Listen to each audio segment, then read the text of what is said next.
My name is Amy Gogarty. I originally studied to be a painter. I got my MFA in painting and painted for a number of years when I lived in Calgary, and then I began to do ceramics because I was teaching the history of ceramics, and my students said to me, if you're going to teach the history of ceramics, you better know how to make them, which was a very good suggestion. So I began to work at North Mount Pleasant, which, if you know Calgary, is a really wonderful center with, you know, terrific high fire gas kilns and soda kilns, wood kilns, raku. So I was able to work quite independently there. I took a couple of classes, but mostly I just worked, and since I taught the history of ceramics, I'd watched so many videos of Japanese potters making work and, you know, country potters making work that I just pretty well followed along with that. And then when I moved to Vancouver, I was slightly distraught because I'd become quite in love with the high fire technology, the colors, the way of working. And the few Cone 6 things that I tried in Calgary so I wouldn't be so shocked were just so ugly. I was in despair. I thought, what will I do? So when I came here, I was actually invited. I came here in 2006, and in 2009, I was invited to be a writer in residence and artist in residence at Medalta in Medicine Hat.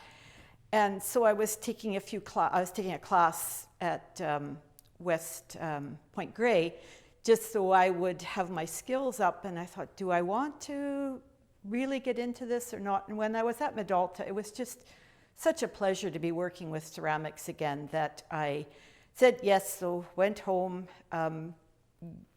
I'd had several kilns before because I was doing a lot of China painting, so I got a wheel, set my painting studio up as a ceramics studio, and began to make work. And for a while, when the Potters Guild was operating the gallery on Granville Island, I was making functional wares, which I would sinter the glaze on them, take them out in the country or on my bicycle in all the city parks, and do plein air painting. So I was able to combine the painting and the ceramics, which I really loved. But it ended up becoming a little bit restricted because if you went too far away from there, the gallery would say, well, that's not the work you applied to have in. So I found that restricting coming from painting, where you're constantly supposed to be trying to push things. And so unfortunately, the gallery closed, which was really a devastating blow. And so I thought, well, if I'm not selling these things, I might as well begin to make sculpture. And so I began to make the sculpture, which still starts off being thrown, because I really love to throw. And I began to explore glazes that didn't have to be functional, because when you're making things to be used, obviously the most important issues are, you know, is it food safe? Is it going to withstand going in the dishwasher? Can you know, pour boiling hot water into it and not have it crack? But once I moved into sculpture, of course, none of those apply, and really it comes down more to, do you have control over the surface? Do you have control over the color? Do you have, you know, a range of temperatures you can fire at? So that's really where my exploration has been going for the last several years anyway. I grew up in Philadelphia, where we had art museums, and then, you know, easy to get to New York, Washington. It was just, you saw art all the time, so you just didn't really think that being an artist was something that was out of the realms of possibility, and I think probably there was very little else I was any good at. So what inspires me, the paintings that I did were very much based, at the time I was teaching the history of art, and so the paintings were much more conceptual, and they were based on theoretical ideas that related to art historical concepts about ideology and how the relationship between images and how we form our concept of the world. When I moved to Vancouver, I realized there was not a person that I ran into who was remotely interested in that. When I was teaching, I could force my students to be interested in those things, and I had a community there. But here, no one was interested in that. So I began to look around for other ways I could work, and that's why I began to do the plein air painting, because I could continue to paint. And my work has always been an investigation into the nature of reality. What are the events that are affecting us? How do we construct our understanding of the world? How do we find out about the world? And making things has always been the way I find out about the world. So this series of works, I've been doing a number of works based on container ships, because if you live in Vancouver, you cannot help but know that we are being invaded by ships from all over the world. And there's something about the way they sit on the water that it looks like it defies gravity. They are at the same time extremely beautiful, but also extremely threatening. And so as an image, that always really interested me. So I began to, and also when you're making sculpture, you're always thinking about the plinth, and is there an alternative to the, the white plinth and the white cube? How can you present the work? So I began to think of the container ship as a way to present the other objects, and then still also talk about how we're connected to the world. And then as time went on, the work became much more about consumption and how the relationship between all of these goods coming in and what we consume. And every time you pack up your recyclables, you start to look at all of these tubes and jars and packages that you're throwing out. And I began thinking about the connection between ceramics and making containers, and the containers that absolutely fill up our landfills, and of course all of the issues around plastic. So I began to make crush cans, which I could crush, tubes of toothpaste or hair gel, cans of paint, all sorts of objects that I could throw and then crush and then twist and then make into sculptures. So that's basically what this is about, is just some of the products, the can, the crumpled up paper, and as well as things that we need and desire. The cabbage, I suppose, could just stand in for all the food that we bring in. So I think of this not by itself. I've been making sort of lots of them, so I think of them eventually being in like a flotilla and each one sort of picks up a different idea that's of interest to me. Great. Do you see yourself as part of a community, and if so, does that affect your work at all? Definitely. When I did come here again, like I say, finding the difficulty of fitting into a painting community was really, I didn't have the energy at this point in my life. Whereas I was asked to sit on the board of the Northwest Ceramics Foundation, and then I was on the board of the Potters Guild, and that gave me a way to meet people. And that is really essential. When you're teaching, you sort of have a ready-made community, but when you move as someone who doesn't know anyone, you really have to find ways. And I've always found the ceramics community to be extremely generous, and the wider craft community. So for me, knowing people who are very serious about their work, they might make work that's very different than mine, but I can always learn from them and have support from them and can support them. That's always, and also I've always written about craft. I've published over 100 articles and catalog essays and presentations. So having a community that I can write about is very important to me too. When you are making ceramics, you can, there certainly are people who use things like toothpaste for glazes or fire things at all the wrong temperatures. But truly, if you just want to make work, you've got to follow an awful lot of rules or your work just simply won't work. So I would say in that sense, obviously, traditional knowledge of how clays operate, what different temperatures do. You need to know a lot of science and chemistry to understand how glazes are going to work. But I don't have traditional knowledge in terms of a cultural tradition.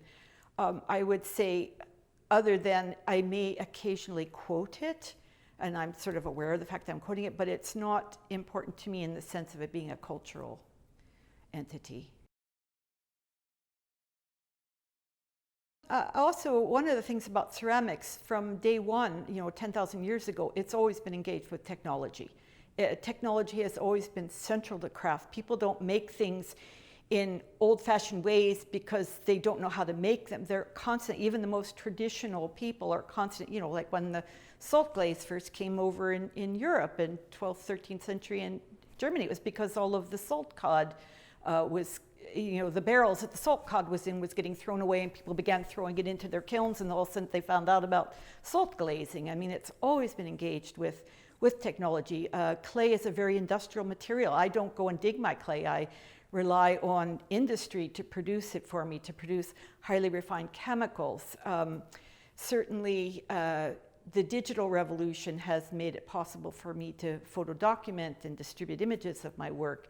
I couldn't live without a website, which I was able to talk about, and see other people's websites. So on that level, yes, I'm not particularly interested in things like 3D printing, although I'm just writing an article right now on someone who has incorporated 3D printing into her ceramic process.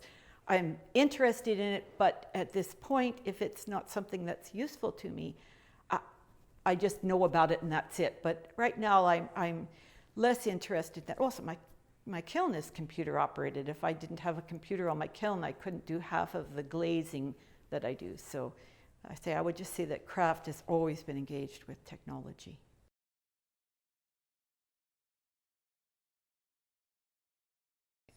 Again, let's say I grew up in Philadelphia. I grew up around art all the time and people making things. And I think that really was very influential on me. I was thinking about coming here. Obviously, it's the environment is a huge influence.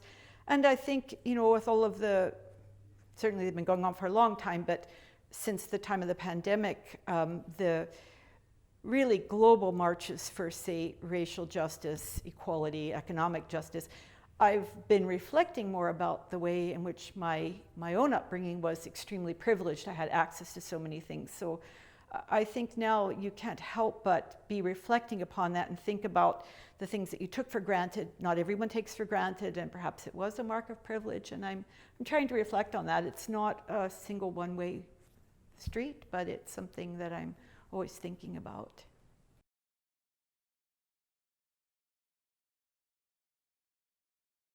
For me, it's so astonishingly beautiful here. Every day I just pinch myself and say, I can't believe I live here. It's so beautiful.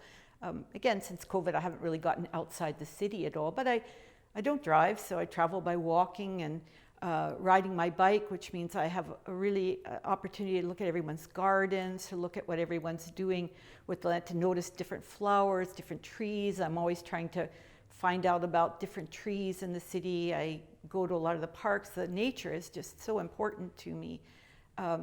And obviously issues around what we're doing to nature, that's behind a lot of my ideas with how we can make a more sustainable world, how we have to reflect on how we use nature.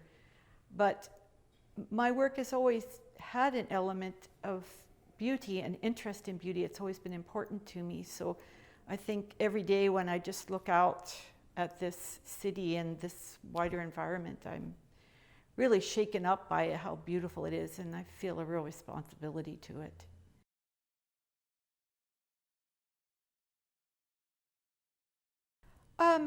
I don't personally think that's true. I think today we live in a world where everyone's looking on Etsy or looking on Instagram. People come through and do workshops. Everybody has access to the internet.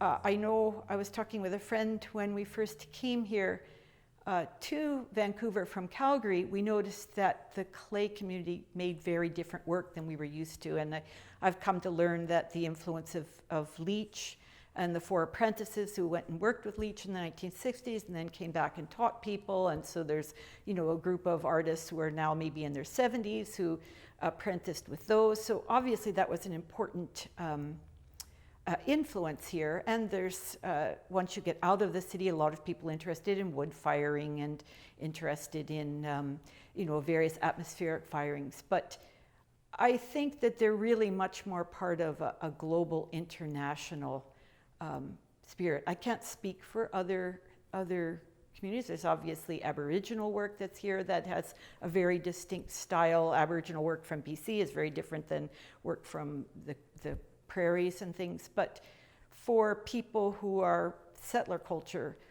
I think we're just way too influenced by ideas that come from the outside world.